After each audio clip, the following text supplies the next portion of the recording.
Good afternoon. आज हम लोग पढ़ेंगे समावयवता। अभी तक उपसा संयोजन यौगिक में 3 लेक्चर हो चुके हैं हम लोगों के। 3 लेक्चर आप लोग पिछला देख लीजिए, उसके बाद आगे की शुरुआत करिए।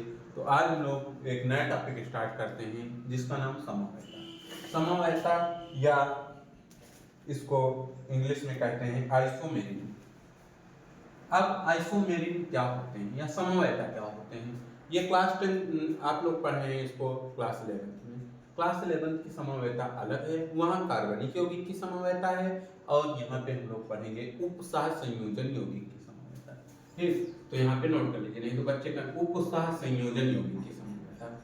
जैसे आईपीएससी में डिफरेंस था, वहाँ आईपीएससी किसकी थी, 11 में हम लोग पढ़े कार्बनिक यौगिक की, और यहाँ आईपीएससी पढ़े उपसह संयोजन की। वैसे उपसह संयोजन की समवयता इस टॉपिक में हम लोग पढ़ेंगे उपसह संयोजन समवयता। समवयता की डिफिनीशन वही है।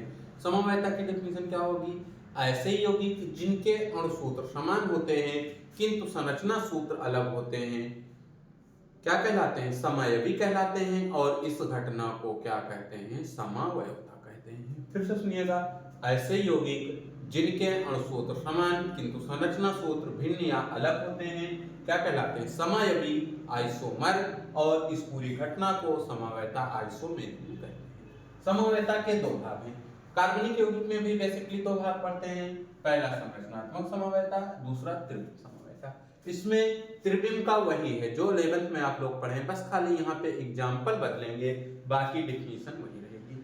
पहली वहां पे पढ़े ज्यामितीय, दूसरी पढ़े ध्रुवण, लेकिन यहाँ पे आप लोगों को बहुत सारे बदलाव देखने को मिलेंगे। जैसे संरचनात्मक समवयता, ये 11th में पढ़े थे। संरचनात्मक समवयता के 4 भाग, मध्यावयता, क्रियात्मक समूह समवयता, उसके बाद क्रिया संरचनात्मक समूह समवयता, उसके बाद यही 5-6 पढ़े थे। उसके बाद लेकिन यहाँ सब कुछ अलग हो जा रहा है, देखिएगा, ध्यान से देखिएगा आप लोग। इसमें पहले संरचनात्मक समवयता की डिफिनीशन क्या होगी, जब भिन्नता संरचना में या संरचना के कारण होती है तो ऐसी समवयता को क्या कहते हैं, संरचनात्मक समवयता। फिर से सुनिए डिफिनीशन, जब 2 या 2 से अधिक के अणुसूत्र समान किंतु उनमें भिन्नता संरचना के कारण होती है तो ऐसी समवयता को संरचना समवयता कहते हैं, संरचनात्मक समवयता कहते हैं। इसके 4 भाग होते हैं उपसह संयोजन में। पहला आयनन होता है, दूसरा जल योजन होता है, तीसरा बंधनी होता है, और चौथे का नाम है उपसह संयोजन समवयता। देखिए समवयवता, इसमें है 4 एग्जाम्पल, इतना। अब संरचनात्मक समवयता की डिफिनीशन क्लियर हुई। आयनन समवयता क्या होती है, आयनन समवयता की डिफिनीशन लिखेंगे, जब अणुओं का आयनन के आधार पर समवयवता में या समवयवियों में भिन्नता पाई जाती है तो इस प्रकार की समवयता को आयनन समवयता कहते हैं। जैसे इसको आयनित करेंगे तो ये अलग जाएगा, इसको आयनित करेंगे तो ये अलग जाएगा, और ये भी नहीं क्लियर हो रहा तो इनका सीधा आईपीसी नेम देखिए। इसका आईपीसी नेम 6 एमीन है, तो हेक्सा एमीन। पहले सूत्र देख लीजिए, एक कोबाल्ट, एक कोबाल्ट, NH3 इधर 6, 5 5 यहाँ, एक यहाँ 6, क्लोरीन 2, एक क्लोरीन यहाँ पे लिखिए, एक क्लोरीन यहाँ पे। क्लियर है एग्जांपल। अब दोनों के सूत्र संरचना में देखिए सब कुछ समान है, लेकिन आईपीसी नेमिंग में भिन्नता होगी, और जब इसको आयनित करेंगे, इसको आयनित करेंगे तो दोनों में क्या पाई जाएगी, भिन्नता पाई जाएगी। देखिए इसका सूत्र बनेगा कोबाल्ट, पहले हेक्सा NH3 एमीन, उसके बाद कोबाल्ट धातु को कहते हैं कोबाल्टेट, कोबाल्टेट के बाद अब यहाँ पे ऑक्सीकरण संख्या NH3 की 0, Cl के -1, लेकिन दो अणु तो -2, दूसरी तरफ जाएगा तो 2, उसके बाद Cl, तो इसका नाम हो जाएगा क्लोराइड। क्लियर। अब इसी का सेम सब कुछ है, लेकिन इसका आईपीसी नेम देखिए, इसका आईपीसी नेम बनेगा 5NH3 पेंटा एमीन, उसके बाद क्लोराइड एक है तो पेंटा एमीन क्लोराइड हो, उसके बाद धातु में कोबाल्ट है तो इसका मतलब कोबाल्टेट, कोबाल्टेट। उसके बाद कोबाल्टेट के बाद अब कोबाल्ट की ऑक्सीकरण संख्या वही होगी क्योंकि एक यहाँ कोबाल्टेट सेकेंड। उसके बाद फिर लास्ट में एमीन क्लोराइड भी लिखना पड़ेगा, तो यहाँ पे लिख दीजिए एमीन क्लोराइड। देखिए कितना बड़ा फर्क आया। अब एक में ही हम लोग बताएंगे बस फर्क, बाकी में नहीं बताएंगे। ठीक, देखिए दोनों में कितना बड़ा डिफरेंस आया। नेक्स्ट आइए आयनन समवायता की बात। आयनन समवायता के बाद हम लोगों का है जल योजन समवायता। जल योजन समवायता क्या होती है? जब जल के अणुओं के भिन्नता के कारण समायवियों में भिन्नता पाई जाती है तो इस प्रकार की समवायता को जल योजन समवायता कहते हैं। फिर सुनिए, जब जल के अणुओं की संख्या के आधार पर समायवियों में भिन्नता पाई जाती है तो इस प्रकार की समवायता को जल योजन समवायता कहते हैं। जैसे देखिए इसमें लीगेंड 5 जो यहाँ पे 6 जल है वो किसके रूप में काम कर रहा है? लीगेंड के रूप में। लेकिन यहाँ पे 5 जल लीगेंड है, 1 जल बाहर है। और यहाँ पे क्लोराइड कितने हैं? 3 क्लोराइड हैं। ये क्लोरीन परमाणु की तरह बिहेव कर रहे हैं, लेकिन जो यहाँ Cl है वो हम लोगों का लीगेंड की तरह बिहेव कर रहा है। तो अब इन दोनों का आईपीसी नेम भी देख लीजिए। 6 बार जल, इसका आप लोगों को आईपीसी भी क्लियर हो जाएगा। 6 का मतलब हेक्सा। जल के लिए क्या लगाते हैं? Aqua, hexa aqua. उसके बाद फेरस धातु है तो फेरट, हेक्सा एक्वा फेरट। उसके बाद अब ऑक्सीकरण संख्या H2O की 0, क्लोरीन की 3, तो यहाँ पे 3। उसके बाद फिर क्लोराइड Cl, तो इसको क्या लिखेंगे? क्लोराइड। पहले चेक करिए सब कुछ बराबर है।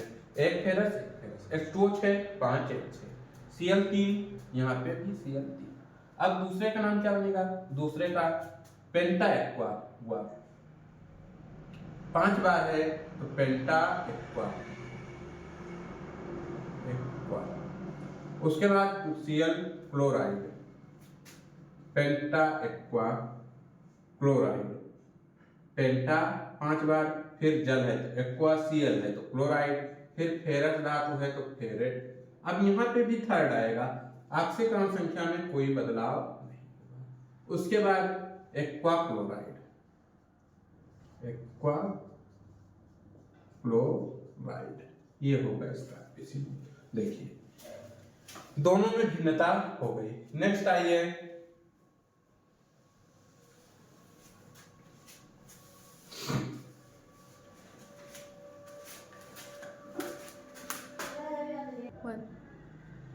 बंधनी समवायता। बंधनी समवायता क्या होती है?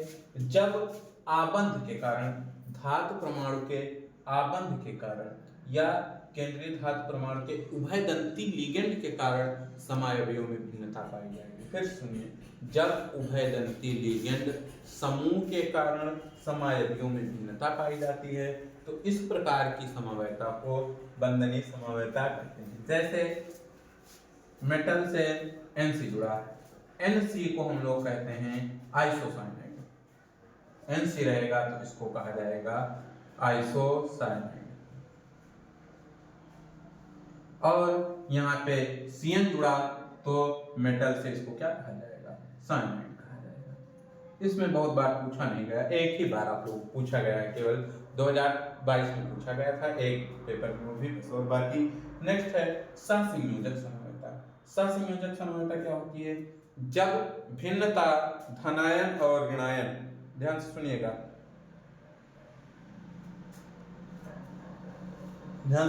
उपसहसंयोजक समवायता क्या होती है? जब उपसहसंयोजक में भिन्नता धनायन और ऋणायन संकर के कारण होती है, धनायन और ऋणायन संकर के कारण होती है तो इस प्रकार की समवायता को क्या कहते हैं? उपसहसंयोजक समवायता कहते हैं। देखिए अब इसमें दो हो गए, जैसे एक कोबाल्ट NH3 हेक्सा 0, उसके बाद क्रोमियम, यही सेम चीज इधर लिख दी गई, खाली जो यहाँ पे लिगेंड है उनको आपस में क्या किया गया?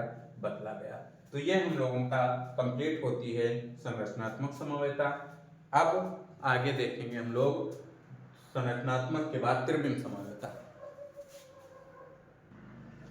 चलिए देखिए, अब हम लोग पढ़ते हैं त्रिविम समवेता। अभी तक हम लोग देखे संरचनात्मक समवेता। संरचनात्मक समवेता आप लोगों को आई होप क्लियर हो गई होगी। अब आइए त्रिविम समवेता। त्रिविम समवेता किसे कहते हैं? डिफिनेशन लिखेंगे नहीं, डिफिनेशन ऐसे सुन लीजिए। ऐसी समवेता जिसमें भिन्नता उसके त्रिविम व्यवस्था के कारण होती है तथा त्रिविम व्यवस्था के भिन्न होने से उनके भौतिक और रासायनिक गुण भी अलग हो जाते हैं, तो इस समवेता को त्रिविम समवेता।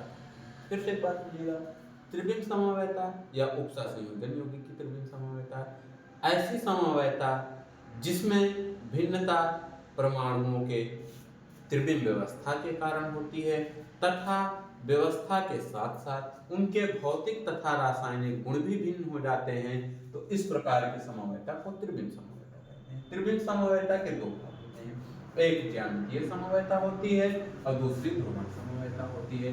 डिफिनेशन लिख दी गई है, इंपॉर्टेंट है ताकि आप लोग इसको नोट कर सकें और कम टाइम लगे।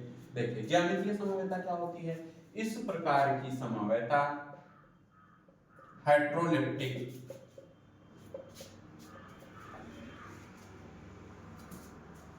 यौगिकों में पाई जाती है।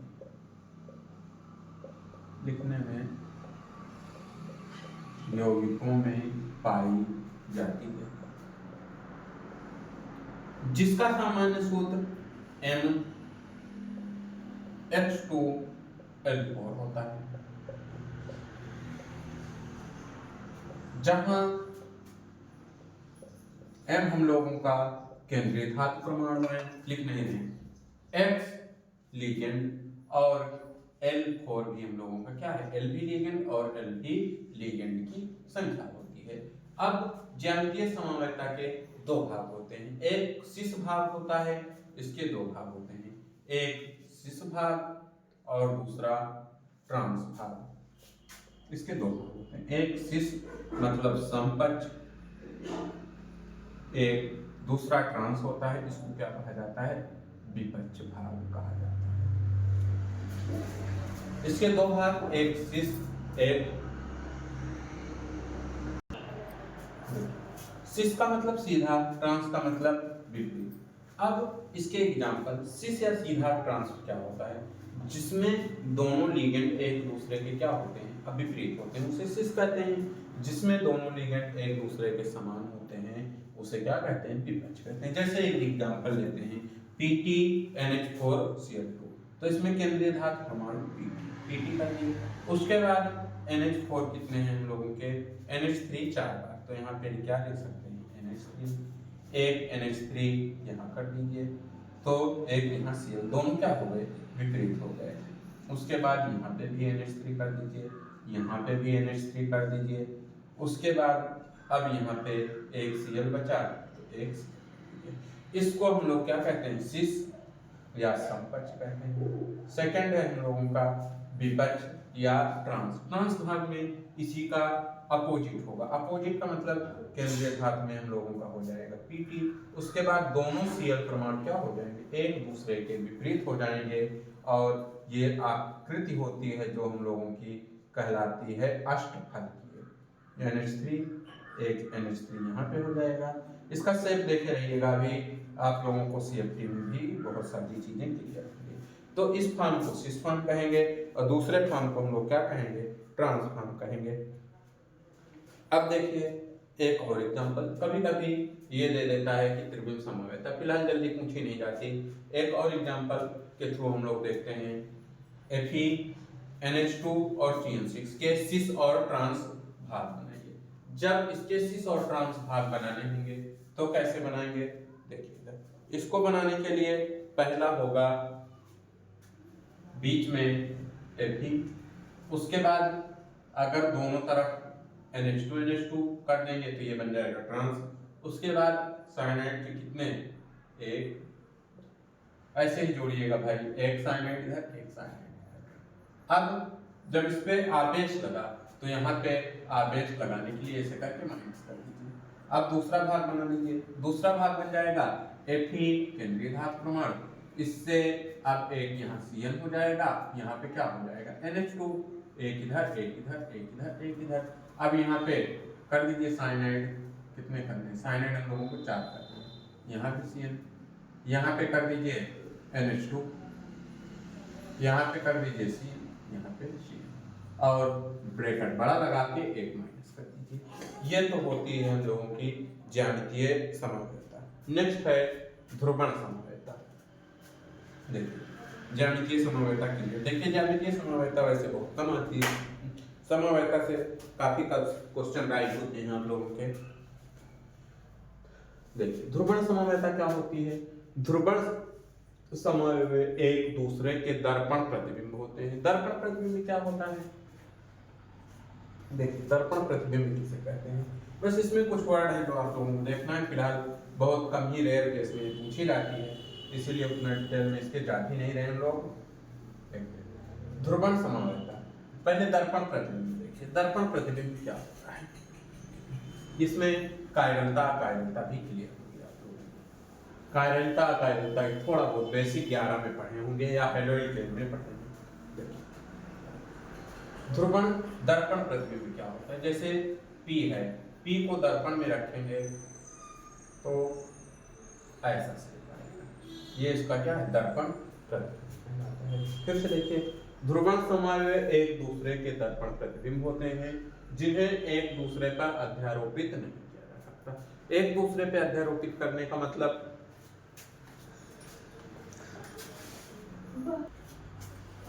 दर्पण प्रतिबिंब को एक दूसरे पर अध्यारोपित नहीं किया जा सकता। अध्यारोपित होने का मतलब देखिए, जैसे मान लीजिए O है, O का दर्पण प्रतिबिंब बन जाएगा इस शेप में, तो एक दूसरे पर ये अध्यारोपित हो रहे हैं, लेकिन इस कंडीशन में एक दूसरे पे अध्यारोपित नहीं होंगे। मतलब अगर समान होगा तो अध्यारोपित किया जा सकता है, अगर दोनों अलग अलग मिरर आएंगे तो इसको अध्यारोपित नहीं किया जा सकता। प्रतिबिंब अध्यारोपित नहीं किया जा सकता, जिन्हें क्या कहा जाता है, प्रतिबिंब रूप। जब अध्यारोपित हो जाएंगे तो उनका प्रतिबिंब रूप बनेगा ही नहीं। जैसे देखिए इसमें इस O का प्रतिबिंब बनाएंगे तो सेम बन जा रहा है, अध्यारोपित होगा नहीं। P का प्रतिबिंब बना रहे हैं तो P का अपोजिट बन रहा है, ये अध्यारोपित हो रहा है। इसे क्या कहते हैं, प्रतिबिंब रूप, जिसको अध्यारोपित नहीं किया जा सकता। जिनको अध्यारोपित नहीं किया जा सकता उन्हें क्या कहेंगे, कायरल कार्बन कहा जाता है या कायरल कहा जाता है। कायरलता के 2 भाग होते हैं, कायरल कहा जाता है। कायरल के 2 भाग होते हैं, एक D दूसरा L। D को कहते हैं दक्षिणावर्त, D को दक्षिणावर्त और L को कहा जाता है वामावर्त। 2 भाग होंगे, एक D दूसरा L। D को दक्षिणावर्त, L को वामावर्त कहा जाता है। उसके बाद एक कायरलता की डेफिनेशन यहाँ से क्लियर हुई। दूसरी अकायरलता। अकायरलता क्या होगी, जिनको उनके प्रतिबिंब पर अध्यारोपित किया जा सकता है उन्हें क्या कहेंगे, अकायरल। अपोजिट है। पहले कायरल अकायरल के बारे में समझेंगे, एक बेसिक एग्जांपल से समझेंगे और फिर एक कार्बन के एग्जांपल से समझेंगे, क्योंकि कार्बनिक यौगिक भी यहाँ क्लियर होगा आप लोगों का, ये आगे के लिए काफी इंपॉर्टेंट है, इसलिए कार्बनिक यौगिक भी क्लियर होगा आप लोगों का, और नॉर्मल भी क्लियर होंगे, और हम लोगों का उपसा संयोजन का भी क्लियर होगा। देखिए जैसे P अभी बताया गया, P को दर्पण में रखेंगे तो ये बन जाएगा अपोजिट, तो ये क्या कहलाएगा, कायरल। जिसका दर्पण अलग बने वो कायरल। अब जैसे O है, O का जब दर्पण बनाएंगे तो O ही बनेगा, तो ये क्या कहलाएगा हम लोगों का, अकायरल। ये कहलाएगा अकायरल। उसके बाद कार्बनिक यौगिक से समझेंगे। कार्बनिक यौगिक में मान लीजिए पहले अकायरल का, कार्बन है, इधर भी CH3, इधर भी CH3, इधर भी CH3, इधर भी CH3। इसका नाम होता है साधारण नेम 1 2 3 4 5 नियोपेंटेन। ये है हम लोगों का नियोपेंटेन। नियोपेंटेन का आप बनाते हैं तो इसको दर्पण में रखिए, चाहे यहाँ रखिए, दर्पण में रखेंगे तब भी यही बनेगा। तो ये क्या होगा, हम लोगों का अकायरल होगा। इस कार्बन को क्या कहेंगे, अकायरल कार्बन। ये कंपटीशन में काफी पूछा जाता है कि कायरल कार्बन किसे कहते हैं, अकायरल कार्बन। तो जिसका दर्पण प्रतिबिंब नहीं बनाया जा सकता अकायरल, जिसका दर्पण प्रतिबिंब समान होगा वो क्या कहलाएगा, अकायरल। जिसका दर्पण प्रतिबिंब अलग होगा वो क्या कहलाएगा, कायरल। जैसे एक एग्जांपल देखिए, कार्बन एक CH3, इधर CH3, इधर H हो जाए, यहाँ पे CH3 हो जाए। अब इसको दर्पण में देखेंगे तो कार्बन इधर CH3, यहाँ H आ गया, इधर CH3, यहाँ CH3। अब दर्पण में जब इसको रखेंगे तो इसकी दिशा क्या हुई, CH3 यहाँ पे, इधर यहाँ पे दिशा बदल गई, तो इस कार्बन को हम लोग क्या कहेंगे, chiral carbon. Chiral carbon example देके कंपटीशन में बहुत पूछे जाते हैं, कायरल कार्बन की पहचान करिए, अकायरल कार्बन की पहचान करिए, ये सारी चीजें हम लोगों से काफी बार पूछी जाती हैं। तो कायरलता अकायरलता ये नॉर्मल हो गई, दूसरे हम लोग कार्बनिक यौगिक से समझे।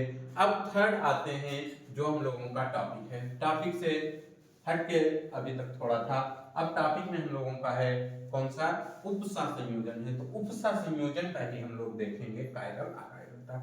देखिएगा कुछ एग्जांपल्स हैं,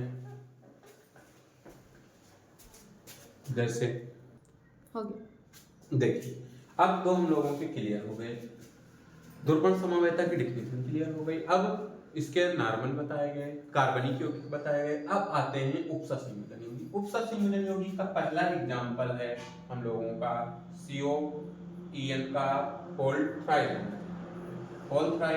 और इसमें कितने प्लस, 3 प्लस। अब इसमें केंद्रीय धातु परमाणु क्या हो गई, कोबाल्ट हो गई।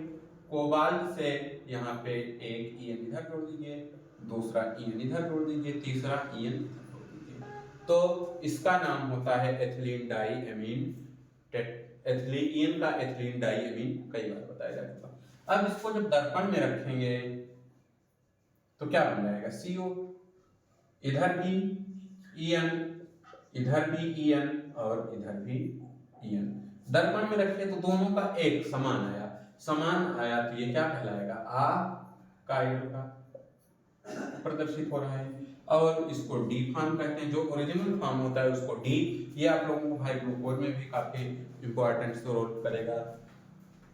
ओरिजिनल फॉर्म को डी कहते हैं। चलिए अब ये क्लियर हो गया, DL और D form L form. D form L form हम लोगों का ग्लूकोज में भी पूछा जाता है, फ्रक्टोज में पूछा जाता है। तो डी फॉर्म होता है ओरिजिनल और एल फॉर्म होता है उसका जो दर्पण प्रतिबिंब बनता है, उसे एल फॉर्म कहते हैं। आई होप आप लोगों को समवायता क्लियर हो गई। फिलहाल बोर्ड के पेपर के पर्पज से उतना इंपॉर्टेंट नहीं है, इसलिए उतना डीप में बहुत नहीं पढ़ाया गया, नहीं तो इसके और भी डीप में फैक्टर हैं, लेकिन उतना डीप में आप लोगों को पढ़ना नहीं, क्योंकि बोर्ड एग्जाम के लिए काफी कम टाइम बचा है। तो जो इंपॉर्टेंट टॉपिक है उस पर हम लोग टाइम वेस्ट करें, ना कि इन सब फर्जी चीजों पे। अब हम लोग पढ़ेंगे 2 वीडियो में इस चैप्टर को और पढ़ेंगे।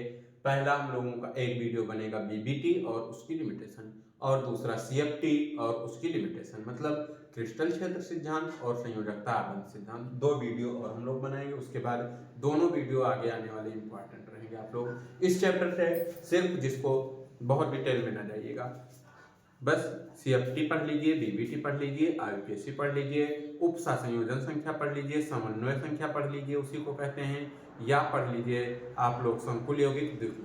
बस इतना ही पढ़िएगा और बहुत ज़्यादा डिटेल नहीं पढ़ने की जरूरत। Thank you class.